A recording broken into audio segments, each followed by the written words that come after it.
Salut toi, oui toi. Aujourd'hui, j'ai envie de te parler d'un défi que je connais très bien, celui de grandir entre deux cultures. Pour ceux qui me suivent depuis, vous savez que je suis venue quand j'avais 6 ans.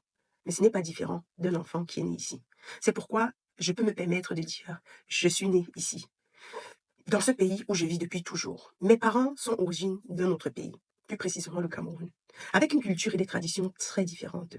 À la maison, on avait l'habitude de parler d'autres langues, de manger d'autres plats, de célébrer d'autres fêtes. C'était un peu comme si j'avais deux maisons, comme si j'avais deux familles, comme si j'avais deux identités. Parfois, c'était super enrichissant d'avoir une double culture. Je me sentais plus ouvert, plus tolérant, plus connecté au monde. Mais parfois, c'était aussi une source de questions, de doutes, de tensions. Je me souviens d'une fois où je me suis sentie très très mal. J'étais très mal à l'aise lors d'une fête de famille. J'avais l'impression de ne pas comprendre les codes, les blagues, les traditions. Je me sentais différent, étranger, exclu, surtout quand on me le rappelait en me disant que j'étais Hiegoborn, c'est-à-dire l'aîné ici.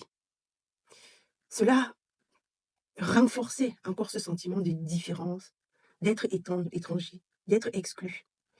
Ce qui est marrant, c'est que à l'école, c'était pareil.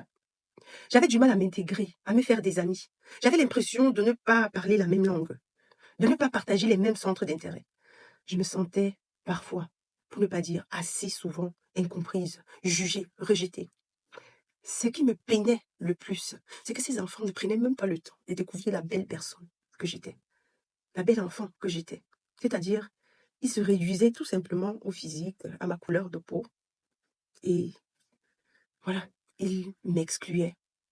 Il me faisait me sentir étranger. Il me rejetait.